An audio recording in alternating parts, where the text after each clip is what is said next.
you like using response clickers where students enter their answers straight into your computer? Do you get frustrated, though, when clickers get broken or go missing? Are you tired of the expense and time of constantly replacing batteries? I'd like to share with you a solution that I found for some of these problems. It's called Socrative.com. Socrative.com is an online program that allows students to enter their answers straight from their phones, iPads, tablets, or whatever they carry with them, straight to your computer. So you no longer have to worry about batteries, or breaking, or stealing, or vandalism. Everything is also saved online, so you can access it from any computer, anywhere. It's a great solution. Students carry their phones with them every day, so why not ask them to use their phones for good instead of evil?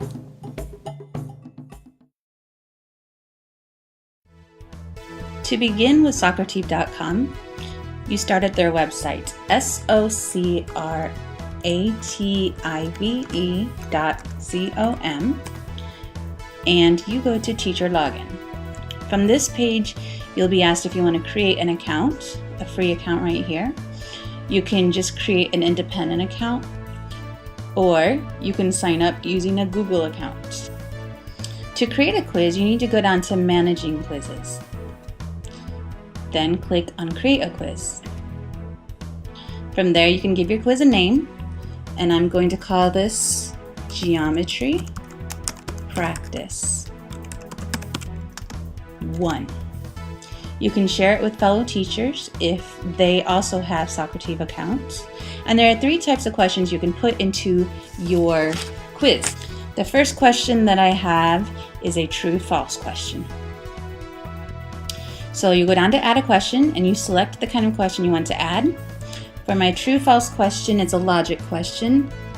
If an angle is acute, then it measures 72 degrees.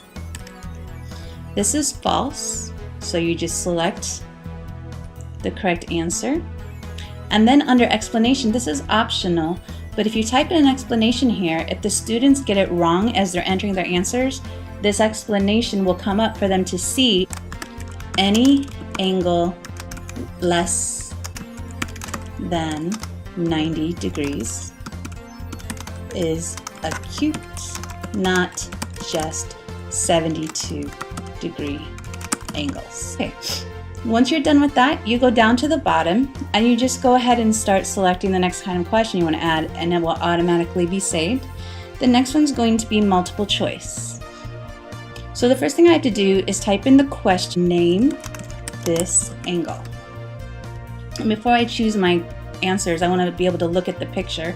So go down here to where it says add image, and you'll choose one.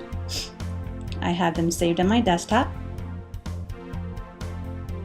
Name angles. Open it and it'll show right here. This is the angle. So I'm making this a multiple choice question, so I'm going to give them their options right here. Number 1 is going to be angle D. Number 2, we could call it angle F. Number 3, we could call it angle E. And number 4, I'm going to make it one that's not even a way to name an angle, angle DF. And I only want 4 options, so I'm going to delete number 5. So in this case, the correct answer is angle F, so I select that one. And my explanation to them, if they get it wrong, is that you name an angle by its vertex. It's the vertex that matters. The last question I have is short answer. To measure angle, and I don't remember what it is, so what I'm going to do is go ahead and show my image so I can come back and name it. Okay, so the name of the angle I'm trying to get them to measure is angle XWZ. So go back up here, click on it to edit, measure angle XWZ. This one is short answer, correct answer. It's optional because you could also use Socrative just to get opinion answers. In my case, I usually use this for a quick check for them where there is a right or a wrong answer. In this case, it's 120 degrees. My explanation to them is that you subtract the degrees on the sides of the angle. Okay, when you're done, you go up here to save and exit, and it's automatically saved. You go to your dashboard for your options now. You can go to manage your quizzes, and you can edit what you already have. Here's my quizzes that I've created. You can click on here and you can duplicate it, delete it, download it, or edit. To start the quiz, everyone needs to be within range of the computer. This isn't something that they can just do at home. So when everyone's in the classroom, you go here, you click on the quiz, it'll give you some options. I like this immediate feedback one. You can use it for student paced, where they don't get to see the answers until the end, or teacher paced, where you just want to do one question at a time and show their results. You can make it anonymous. You can, by disabling their names, you can have all these options you can play around with. You click start, and this shows you your classroom.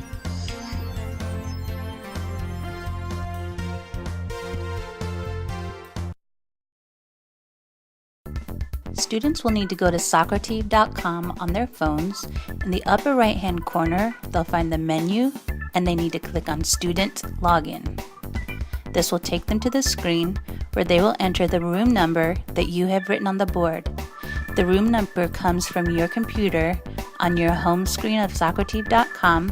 It's in the top center of the screen. Once they join the room, the first prompt will ask them for their name. It doesn't allow for a long name to be typed, so usually I just have them put their first names and their last initials.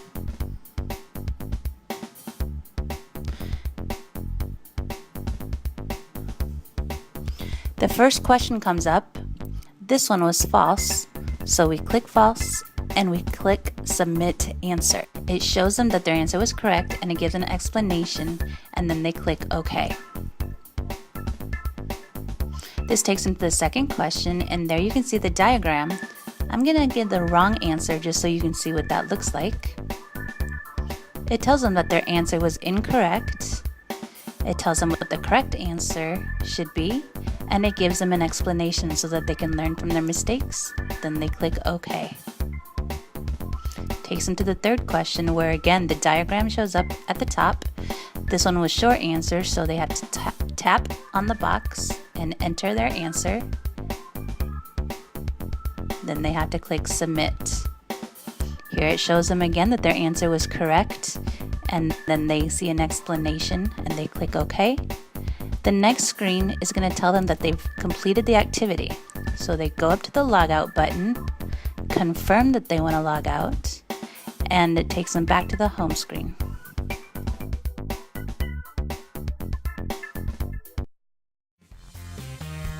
When students begin entering their answers, you can watch as they work.